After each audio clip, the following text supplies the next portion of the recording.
Good evening, everybody. This is Mike Tedesco of Wrestleview.com here for Post Raw number 64 from Des Moines, Iowa, the night after TLC. This show sucked. Good night, everybody. I'm kidding. I can't. I wish. But no. I'm going to break down the show for you tonight, I swear. But man, this felt like just like you ever just sit there and you're almost having like an out of body experience, and you're like, what am I doing with my life? And I'm watching this show, and I'm like, they just literally wasted 3 hours of my life and gave an overrun. So really, it was 3 hours and 3 minutes of time wasted with really nothing delivered. Oh man, this is like everything that is like that just pisses you off about this company was on full display tonight. Full display. Insultingly. The action was okay, but like just the way they go about their business and the way they say, oh, we're going to have a gauntlet match tonight and the winner will face the United States champion. And we're going to give you an hour of that gauntlet match, and then we're just not going to give you a finish because screw you. You're the idiot that decided to watch us. You put your trust in us and expected us to tell you a story, and we just don't feel like finishing the story or telling you or even, we had no intention of even telling a story to begin with. We were just going to give you an outline that was never finished. And you'll watch because you're a sucker. I felt like a sucker tonight. Luckily, I get paid to do this. I hope, I don't know how everybody else feels, but I'm pretty happy with that. Anyway, let's say hello to everybody in the chat room tonight before I get crazy. All right. Oh my goodness, we actually have a couple of returning champions in the chat room tonight, which I'm kind of excited about. Look at this. We have Randy M in the chat room. We got Nafis Sadat, Daniel Scheel, Andrew Elder, our dear friend Andrew Elder, Quentin Walters, our number one fan. But we also have Mr. V in the chat room tonight. That's freaking awesome. Mr. V is here. I haven't seen Mr. V in the chat room for a post Raw in quite some time. Jerome is in the chat room. And I know Jerome. Jerome and I at least I feel that way. I don't know how Jerome feels, but like we have become, I think, good friends throughout this year of 2019. And if I know anything about Jerome, he was not a fan. If he even watched the show, he was not a fan of this show. But Mr. V is in the chat room tonight. That's awesome. Jerome's here. Stephen Butler's in the chat room. Grash, sending me hugs. I'll give you hugs too, man. Thank you. I need it. I need some hugs and prayers, man. Hugs and prayers. This was a show. Yes, I got Randy M. And if I haven't said hello to you yet, just make sure you say hello to me. I'll get you in there. I promise. I like interacting with everybody on these shows. So, I try my best to be as personable as possible. Okay, Randy M. asking how Baby T is doing. Well, Baby T is doing good. I will say she, because of her condition, she has a weakness in her hips, so she's a candidate for this thing called hip dysplasia, which means that her hips are kind of like dislocating if she were to walk. And she will walk, of course, she will. But, they're not dysplastic or anything like that, but they have the potential to be, so we're doing preventative care, and that's what we were doing today. Today was all about preventative care for the baby. So she was fitted for a hip harness today, so that's what we were dealing with today. We fit her with a hip harness. And then we realized we need to get her a whole new wardrobe. So Victoria went out and bought her some really cute dresses that you can wear over the harness. And it's not like the harness is forever. She only has to wear it 22 hours a day, but you can cheat, she can wear it like 15 hours a day or whatever. It's just preventative care. So we're lucky in that sense. She'll be fine now. But the baby is doing good. We put the harness on her and she was just sitting there smiling away like nothing was going on. And we're like, oh my God. And she's just like, she has no clue. So that's the good thing. Everything that she's going through will it'll all be over before she even has any real memories. The only ones who will remember it are us, and we'll have to explain it to her later on in life that, like, hey, when you were born, you went through all this stuff, and she'd be like, what, really?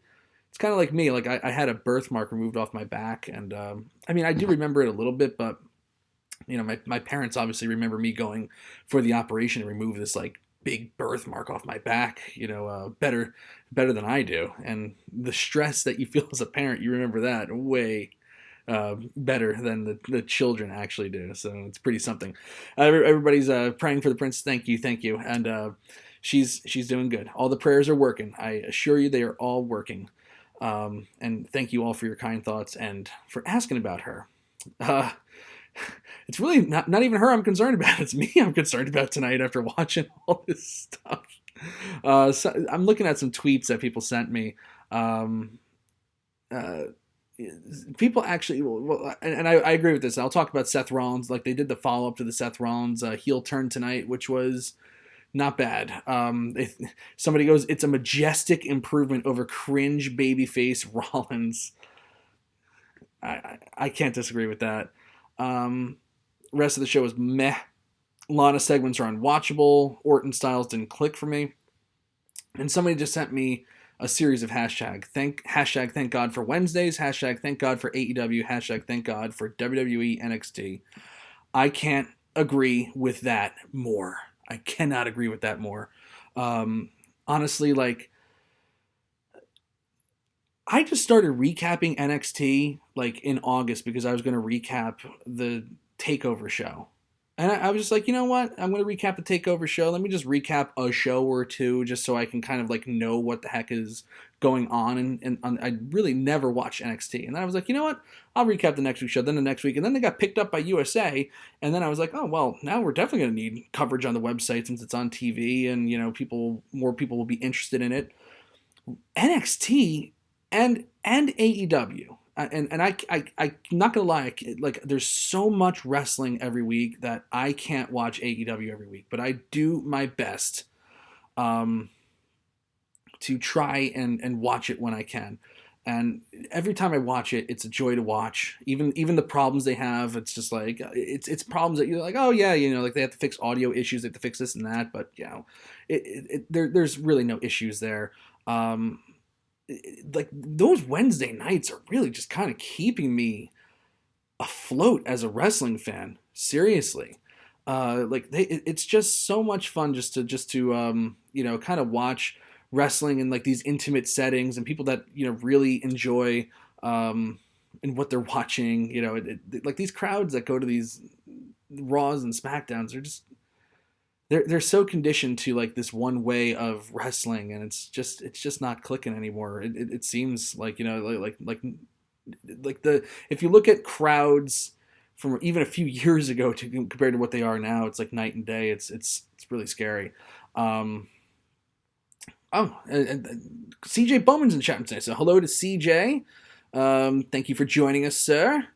Billy Hefner, our dear friend in the chat room, of course. Billy's in the chat room, how dare I. And James Lacerenza, the man behind the Crimbus Craptacular this year, which I am very excited about. This Saturday, Crimbus Craptacular. A lot of faces coming back. We are excited. We are very, very excited. Both me and Grash says that... Grash, he was an NXT recapper, that's right.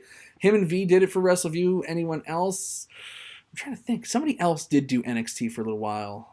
A couple people did, I think. But, hey, it's a great show. I actually recapped the first iteration of NXT. The competition with Titus O'Neil tripping with the big keg over his... Like when they had to run around with the keg and somebody had to run around with a hornswoggle. I recapped all that crap. And then I was like, NXT sucks. I'm never doing this again. And then it caught fire like years later. Who knew? Who knew why? No one knows. Is she down? Yeah, we'll see. All right, the baby is asleep. That is very good. Would you want to before this? By the way, everybody, this is the last post Raw of the year. I'm not going to be recapping. I might recap the shows, but I'm not going to do any more post Raws just because of the holidays and it's going to be a holiday break. And we want to hang out. I want to hang out with my wife. But since it's the last post Raw of 2019. Would you like to make an appearance? Sure. Okay. Hold on. Let me see if I can set this camera up so that this can be official. We'll do it the right way. We'll do it the right way. Okay, everybody. Please, before we get into recapping Raw, please welcome a very special guest. It's not even a Crimbus Craptacular yet. Woohoo! Hi, everybody. What's up? It's Victoria. Oh my gosh, how's everyone doing? I look like a mess. Sorry, everyone. Oh my god, it's still so weird. Hi, everyone. Oh my god, I can read the comments. I can never read the comments. Yeah, Victoria can never read the comments, so she's going to say hello to some of you. Hello, Daniel. Hello, Mr. V. Hello, Not Beast. Hello, Quentin. Hello, Andrew. Hello, Kit. Who else? Say hi to me. Hello, James. Hello, Grash. Hello, CJ. Hello, Randy M. Hello, Mission Walls. Oh my goodness, I'm so excited. And say hello to the people that listen to us on podcast. Oh man. Hi, Billy. Wait, what else? Sorry. This froze. Did it freeze? No, it didn't freeze. Oh, are you sure? Maybe. I don't know. Hi, Billy. Hi, Mickey. Oh my god, this is so exciting. This is why actually you have to handle the chat, because I would just get so distracted. I know. It's insanely distracting, but it's fun to talk to them. It is. Did you tell them what's going on, by the way? I did. Why don't you just explain that the baby's doing great? Oh, the baby is doing great. So she basically, what happened, so this whole week, basically, we had her sleeping from 6 to 8 hours, essentially. And we were nervous today because she got her hip harness. So we were like, how's she going to sleep with that? So we basically got a arm swaddle for her. And we're hoping that she stays down again tonight. But she's doing really well. She woke up this morning super, super happy. And she's just been happy the entire day. So, I don't know. I guess it's a good sign, right? I think so. Honestly. I didn't watch the show tonight. Did I? No. No. Actually, that's a lie. I did watch, but the only thing was, I saw the Lana and Bobby Lashley thing. And then what else did I see where I was like, ugh. Gauntlet match? No. I saw part of the Gauntlet match. There was some stuff that was cool with that, but Viking Raiders? No, man, I don't know. What else was there? Everything. Everything. Oh, the Asuka match. I was like, whatever. Oh yeah, Deonna Purrazzo, yeah. But you know what? Jerry Lawler was amazing tonight. Oh, we were laughing. You missed nothing like most weeks. What else? Wait, hold on. Looking forward to the Crimbus Tedesco's Tacular on Saturday. We're gonna raise a oh, you guys are so sweet. I miss everybody. You know what I should do? We should try to make Mondays where we try to get her down for at 10 o'clock so that way I can do the shows. Yeah, I'm tired of doing the show by myself. All right, yes. All right, okay. That'd be great. All right, well, let's try it. All right. Let's try it. Well, I'm going to recap the show and she's going to go. Bye. I love you all. All right. Well, how about that? Sorry I'm such a creep, by the way. Oh my god. Yes, very creepy. Very creepy. Agreed. What are you doing? Get out of here. Oh my god. Yeah, anyway, so a little early Christmas gift from the Tedescos. Everybody's saying they want you back already. Just get on the thing. It's no, not him. Please. All right. Well, anyway, that was a good run-in right there. Actually, I think that was better than any run-in that I watched on the show tonight. Well, let's get into this show. And we'll talk more about Crimbus and all that good stuff in due time. Victoria will most certainly be on the Crimbus Craptacular. She will be making an appearance. You never know, we might even have a little Liliana Marie appearance on the show as well. But that would be against Copa. That would be a Copa violation there. Oh my god. Oh my god. Jesus Christ. Oh. This is absolute bedlam right now. Mercy the Buzzard. Jesus Christ. Okay, save Mercy for the Crimbus Craptacular. God. What a freak.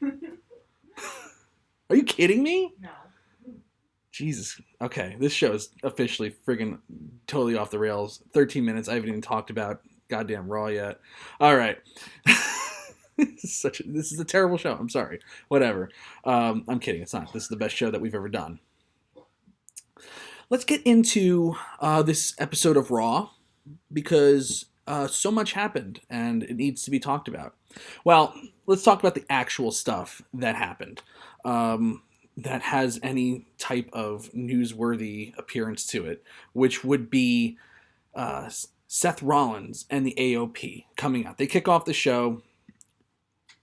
We have Seth Rollins coming out, and he says when he debuted in NXT, the entire world said that he is the future. When he showed up on Raw, the entire world clamored that he is the future.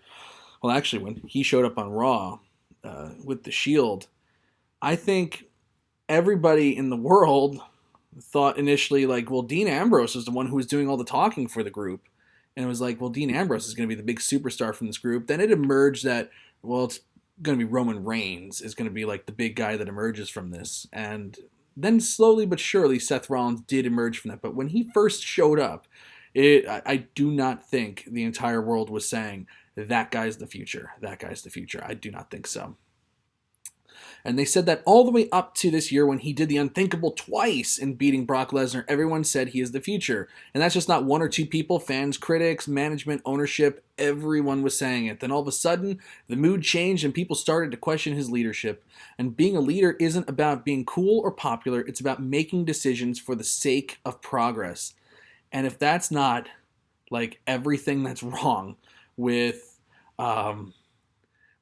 WWE, then I don't know. Like that is the WWE management policy.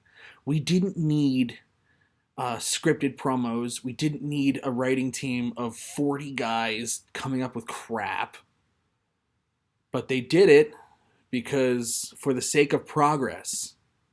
But what kind of progress is really made? Wrestling lost so much when they did that. So, like, yes, we have to make progress, but was it progress that needed to be progressed? I don't know. Did they progress in the wrong direction? I don't know. Kevin Owens is a perfect example of that. What happened to Owens is a tragedy, but he did it to himself. Rollins said he told the truth the whole time. He is a leader, and bigger than that, he's a visionary, and he will drag everybody kicking and screaming into the next decade and beyond, whether they like it or not. They're coming with him by hook or by crook. Rollins will drag them into 2020 and impose his will, and if they resist, the AOP will enforce his will. And tonight he has to, it's not going to be a popular decision, but he has a score to settle, so he apologizes in advance and walks off. I thought this was really a good, this was a really good promo. A lot of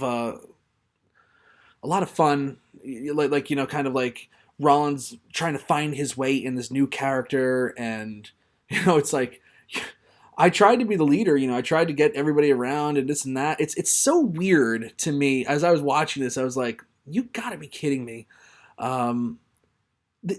This entire storyline is essentially derived from some Dave Meltzer, daily update where he said that Rollins, after the Saudi Arabia thing, and they were trapped. They were stuck in Saudi Arabia with the plane incident, and the entire roster missed SmackDown, and all that stuff.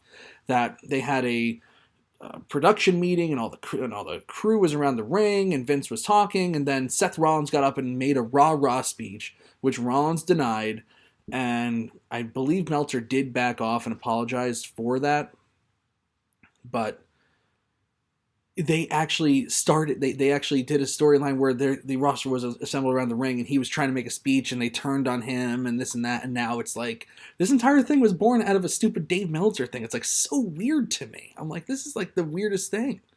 Uncle Dave wrote this storyline. Very strange, but it was an interesting promo. The other thing I thought was really interesting about this is I thought it was going to be like a huge error that they turned him heel, and then the very first town they go to for the next Raw is Des Moines, Iowa, which is in Seth Rollins' home state. He's from Iowa, Davenport, Iowa. I thought he was going to be cheered like crazy, but nope. Even the home loving didn't extend over to him. He did not extend to him. People really did have a bad feeling about Seth Rollins. I didn't realize how bad it was. I mean, I know he did the thing with Will Ospreay, and he talked crap about Dean Ambrose / Jon Moxley. He did a lot of things to stand up for WWE. that made him an enemy in the eyes of the fans. And I guess it really did cause a lot of like, people to like kind of like, I hate this guy, I can't stand his face, stuff like that. So interesting that even extended into his home state. So yeah, they gave him a mixed reaction. I'm not gonna say they outright booed him, but it was a mixed reaction. Right away, they were like, and it was like everybody was like, oh, who's he gonna go after? Who's he gonna go after? It's like, well, what's the score he has to settle? Initially. And I was talking to Billy Hefner. Like I always say, I text with Billy every single week. We text during Raw. It's been that way since 2013. And we were trying to figure out who it was, and then they cut right over to Samoa Joe, who no longer has his thumb in the splint. And I'm like, uh-oh, well, maybe Joe's getting close to getting ready to come back. I said, maybe Seth Rollins is talking about him. And then it was like, well, what beef does Samoa Joe really have with Seth Rollins? And I couldn't think of any, so it didn't make any sense in the storyline. So I became even more convinced that it would be Samoa Joe eventually. And then I figured it was Rey Mysterio because he gave Kevin Owens the pipe, and of course I was right because I'm really good at predicting easy storylines like this. This is certainly not Ernest Hemingway work here. This is just basic storytelling. It is what it is. So that's where we're going later on. And as soon as I found out there was going to be a gauntlet match and the winner's going to face United States champion Rey Mysterio for the title tonight, I was like, there's no way that match is happening. This gauntlet match is going to be a waste of an hour. More on that in a few moments. Okay. Speaking of things that were a waste, luckily it was only a waste of like, I'm not going to look up the times on Wikipedia. Somebody else do that for me. How much time were the Viking Raiders and the OC given last night that went to a double count out at TLC? How much time did that match take? I'm going to go with 7 minutes. But it's only 7 minutes of your time wasted before they did a double count out, and Carl Anderson got powerbombed through the KFC table, of which I am still craving the mashed potato bowl. And I'm seriously considering going on like Postmates or Uber Eats or something like that and getting some KFC at some point because I cannot shake this feeling. I cannot shake with it. It was good. Okay, anyway. So we get this rematch of it, and they said it's a rematch from TLC. So automatically I was like, oh, is this, so I guess it's for the titles? And they never said anything. And they go through this match, and it goes through 2 commercial breaks. 2 commercial breaks of the Viking Raiders versus Gallows and Anderson. 2 commercial breaks. And the OC wins. They win clean. There was no issue with who won. It was long match.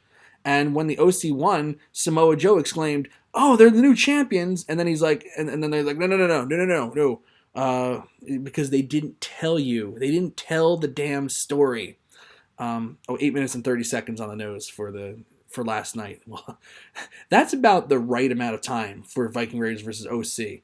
I'll just read you my tweet about this. One of my best tweets of the year, I think. Well, it was a long match. I can do a long match with these two teams, but not a long match. That's too long. I get why. And then I said I get why Joe made the error. They said it was a rematch from last night. And so when they won, I was like, oh my gosh, it was I guess we got new champions, but now no such thing. So they should be the champions. Even Samoa Joe screamed that. It was just a match. It was one segment way too long. If they cut out that second segment, but like it was like right at that moment I was like, they have nothing for tonight. And don't get me wrong, they're doing a double taping of Raw tonight in Des Moines. So no matter what, you're keeping this crowd for at least 4.5 hours. Because you have to imagine 3 actual hours of televised Raw, which actually got an overrun, a mini overrun, not a big overrun, but it was just enough. And then they have to set up the Christmas trees on the stage and all that stuff like they do every year. So there's going to be a little bit of a reset period. And then it's just going to be all action. They might do like one segment. But, if you just cut out all the commercial breaks, there might be an hour and a half, hour and 45 minutes of this show. So let's just round it up to 2 hours. They're keeping this crowd here for 5 hours. You cannot keep a crowd for 5 hours with in-ring talking segments and stuff like that. You got to just keep giving them action. It doesn't have to be good action, but they're giving them action. And on that note, before we continue on, because it's the holiday season, I would like to have a moment of silence for the people in Des Moines for having to sit through not one, but 2 episodes of Raw.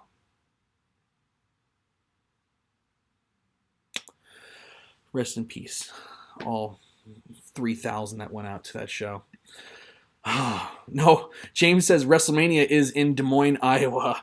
No, 5 hours of Raw is actually shorter than WrestleMania was. Way shorter. Good night, Jerome. Thanks for joining us, man.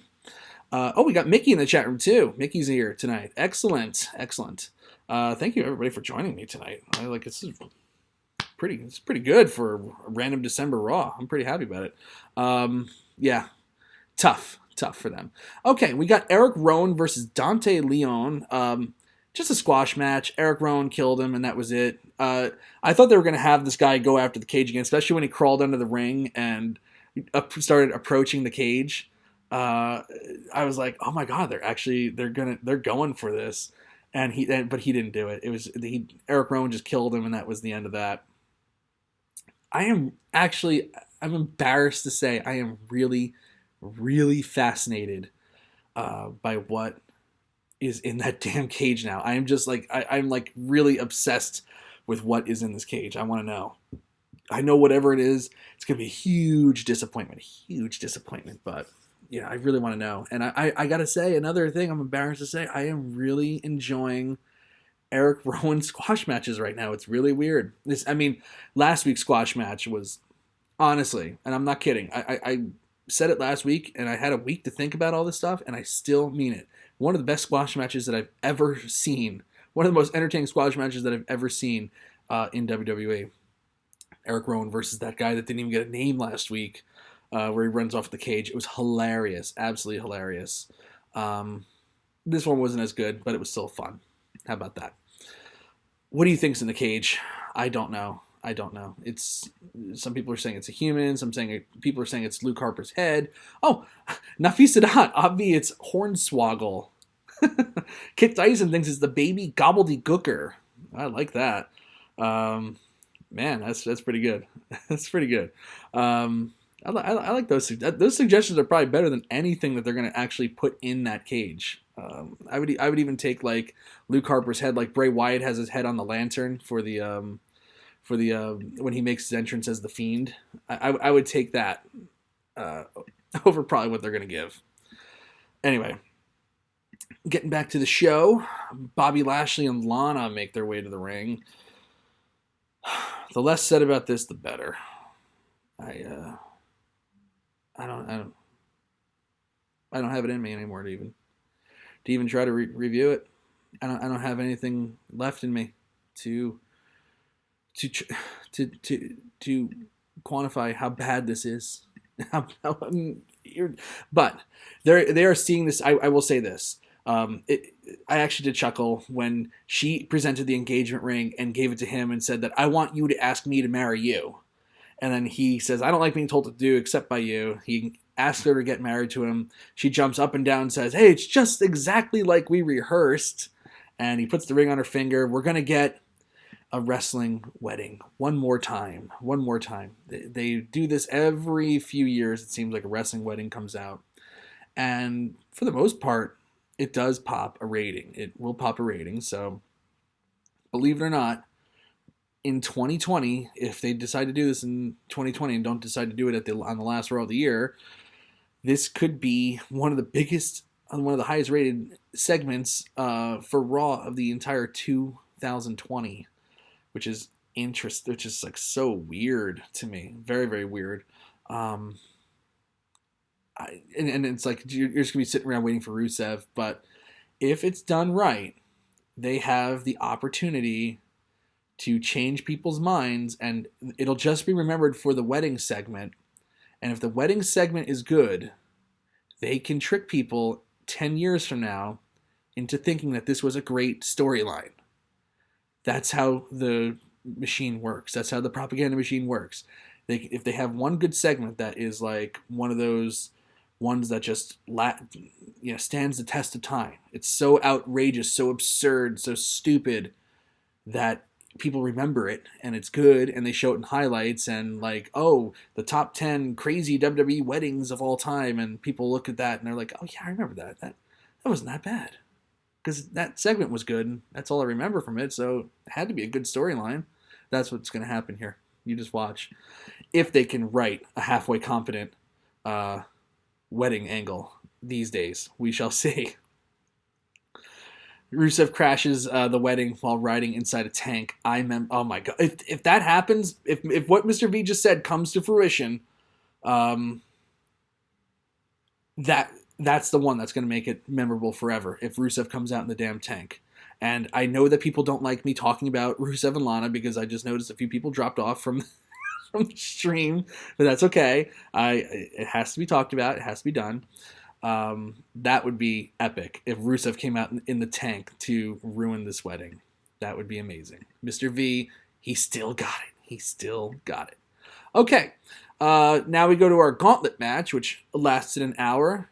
Featuring, first we kick off with R-Truth and Akira Tozawa, a complete nothing match. Although I have to say, I am almost 20 years younger than Ron Killings. And I could never even hope to look half as good as he does at that age. It's crazy how ripped and shredded, and just the form on him is incredible. He is just, he's not human.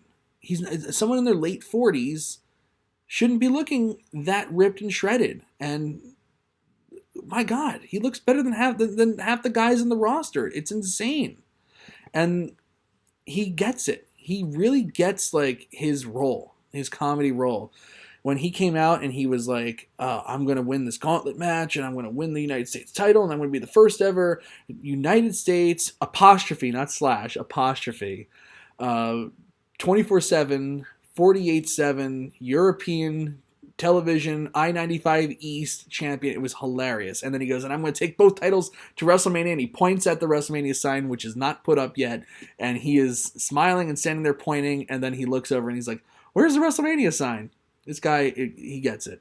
And yeah, the 24/7 joke is over big time, but damn, he can still have a couple of good little moments here. Akira Tozawa beats him in a whatever match, and then R-Truth is chased off by the 24/7 jobbers. Akira Tozawa versus Ricochet was, I thought it would be good. I didn't think it would be this good, and they only got one segment. Viking Raiders and OC got three segments, 2 commercial breaks. But they did so much in that one segment. It was a super entertaining mini match that I was like, God, if they could just like, they cannot book anybody. Seriously, think of somebody. I'm sure there is somebody out there, but they're few and far between. I don't think there's ever been anybody from the Asian continent that has got over in WWE. They don't know what to do with anybody from Japan, China, Korea, Taiwan. They don't know what to do with these guys. So they just throw them out there, and they know they can get a good match out of them, but they never get over. Like, I was thinking, God, if they could just figure out what to do with Akira Tozawa, give him a manager, give him something, They and they did this match with Ricochet as a standalone match, and they gave it some time, and people believed in Tozawa. Like, this could be like a phenomenal match. It could be an absolutely phenomenal match. But as such, they don't know what to do with guys like Akira Tozawa, so he loses to Ricochet, and we move on. Matt Hardy versus Ricochet. Matt Hardy put out a cryptic tweet last week stating, "Oh, good night, Mr. V. Thank you for joining us." Funaki. Oh, that's good. That's good. Yeah, Funaki probably is the guy that got over the most of anybody from Japan, I guess. Kai and Tai was actually pretty over, so especially when they were doing the dubbed Indeed thing. That was pretty good too. Matt Hardy put out a tweet last week saying that he's repaid his debt to WWE and he's satisfied or whatever, kind of signaling that he is probably at his end. His contract does expire in March or something like that, so he's signaling that he wants something different because it's, he's not getting the opportunities. It's kind of like a Sin Cara thing. I'm not getting the opportunities. Luke Harper thing too. I'm not getting the opportunities. I just want to move on. Let me go. I would rather take less money and be able to apply my craft than take the big downside guarantee. I already saved my money. I don't need the money anymore. Just let me go back on the indies and do what I love. I respect that. I respect that. You turn down the money and you just go you do it for the art of professional wrestling. That's my hat's off to him if that's really what he wants to do. And he owns the broken, he owns the broken character, so that's his thing. That is just a ready-made package that would definitely drive crowds to go see indie shows. So, he's got that going for him. I think WWE probably give a pretty good contract to try to keep him away from like AEW or something like that, but we shall see. But Matt Hardy looked like that cryptic tweet was not so cryptic at all. It looks like he is done.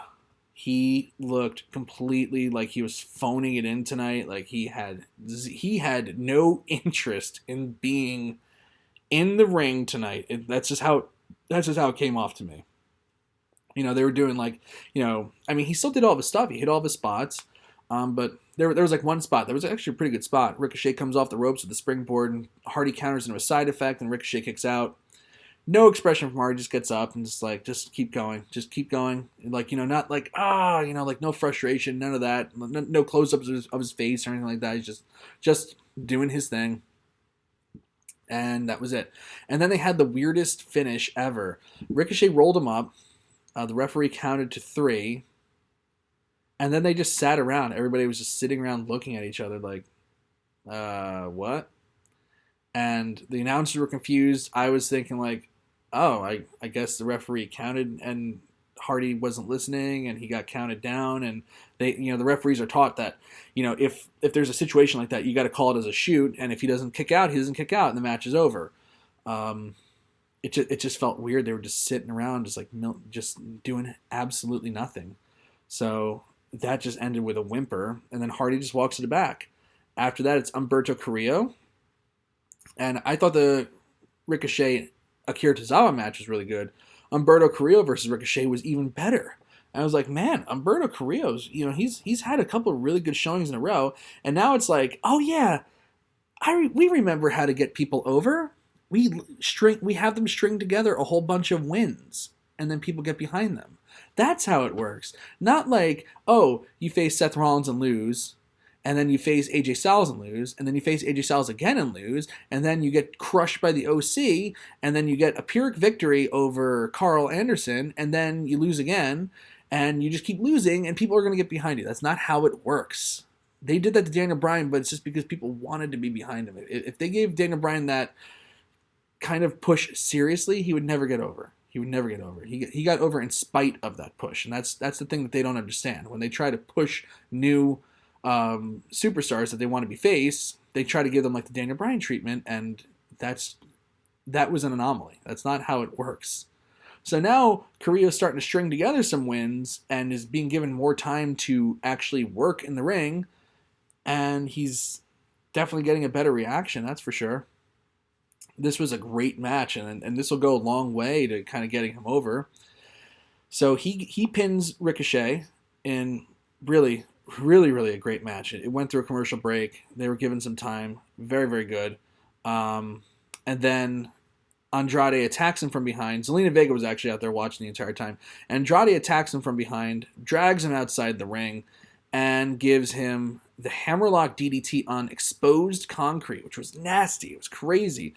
And I was like, man, how are they going to effectively get Humberto Carrillo back in the ring, or is Andrade just going to win this by countout? Or did the match, because the match didn't start, there was no bell, and the referee was outside the ring, so that signals the match hasn't started yet. If this were like a real life thing, he gave him the DDT, and then we go to commercial, and I was like, oh, Well, we'll see what happens when we come back from commercial, because they would not give a finish to, or does, and I was like, oh, or does Andrade automatically win if Humberto Carrillo is unable to compete? Will he automatically win? Well, first of all, check out the DDT. It was nasty. Let's see. Yeah, I mean, I don't know how you like. I mean, yeah, you put your hand down and all that stuff, but that can't be fun to take. Luckily, Andrade has his man bun to protect his head from cracking against the concrete, but his back still hit. That's a tough day at the office. That doesn't look like any fun to take. Well, anyway, we go to commercial, and then we come back, and Carrillo is strapped to a stretcher. Rey Mysterio is with him, and Andrade has already gone. So it's like, that's what we're doing. This entire exercise took about 50 minutes, an hour, and we don't even get a finish. And I knew Seth Rollins was going to attack. I knew it, but I figured we get a finish, and I figured it would be like either Andrade or Humberto Carrillo, because those are the two that they're pushing the most. Like, imagine this company has a guy like Ricochet, and they just put him out there because they know they can get a good match out of him, but they have nothing for him. You know, Ricochet's not even a thought. Luckily, somebody tell me if I'm wrong, because I wasn't really listening to commentary a lot during this Gauntlet match. They kind of backed off on the superhero thing, so that is good for Ricochet. But I guess if they can't give him a goofy, shitty gimmick like the superhero, they can't give him anything. You know, they certainly can't let him get over on his own merits. That's for sure. Imagine you have a talent like Ricochet and you can't get him over. What is that? That's the WWE storytelling machine, everybody. Hey, all right, good job. They're awesome. Yeah, so we don't have to give you a finish because whatever. Screw you. Screw you. That's essentially what they said. You know, I figured we get the Rey Mysterio match, then Seth Rollins would interfere at the end, and cause a no contest or something like that. Where it's like, yeah, it's still a waste of time, but at least the Gauntlet match was good. It had a finish, and Rey Mysterio versus whoever was pretty good before it was ended. But no, we didn't get 2 of the 3. And Meatloaf says 2 out of 3 ain't bad, but when it's 2 out of 3 don't happen, that's really bad. That's really, really bad. I expected the Rollins run-in, but I expected at least one of the 2 other things. For God's sake, just give us a damn finish. Why? Seth Rollins and AOP beat up Mysterio. Rollins is holding the lead pipe that he gave to Kevin Owens, and Rollins says, hey, you didn't have to fight us. I just want to give you your pipe back. Now, I'm not an eye for an eye kind of guy. I'm a merciful eater. Tonight, Mysterio is your lucky night. Rollins tells him to remember this because Mysterio owes him one. And he leaves the pipe by him, and then he stomps Mysterio into the mat. Good stuff. As he's going to the back, Rollins, Samoa Joe on commentary was saying that Rollins is a false messiah with thugs backing him up. And I was like, was this like just a swerve where Mysterio is like kind of the red herring? Rollins attacks him, but he really goes after Samoa Joe. Because when he was walking up the ramp, that's when Samoa Joe was shouting false messiah and thugs backing him up. I was expecting Rollins to turn around and go after Joe, but I think they're saving that for later. I really actually do think that Rollins versus Samoa Joe is an upcoming thing. I really do. And why did Rollins do that? Because next week, which is being taped right now, he will be challenging Rey Mysterio for the United States Championship, and they didn't kill Mysterio because he needs to be alive for that for next week. So Mysterio would go on to accept the challenge. I thought it was effective, but damn, too much wasted time to get to that part of it. And that sucks. That really sucks when you just feel like you just get spit in your face. It's just terrible. Asuka with Kairi Sane, who we were wondering what the hell was going on with Kairi Sane last night. It never crossed my mind that she would have a concussion because this is the concussion company now. And if you have a concussion or even the threat of one, you're pulled out of the match. The match is over. It happened to Bobby Fish a couple weeks ago on NXT.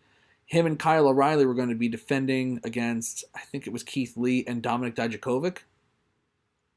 And way early in the match, very, very early in the match, Keith Lee press slammed Fish out of the ring onto Kyle O'Reilly, and Fish had a bad landing and apparently was concussed. That was the thing. They said his neck, but the word is that he got a concussion.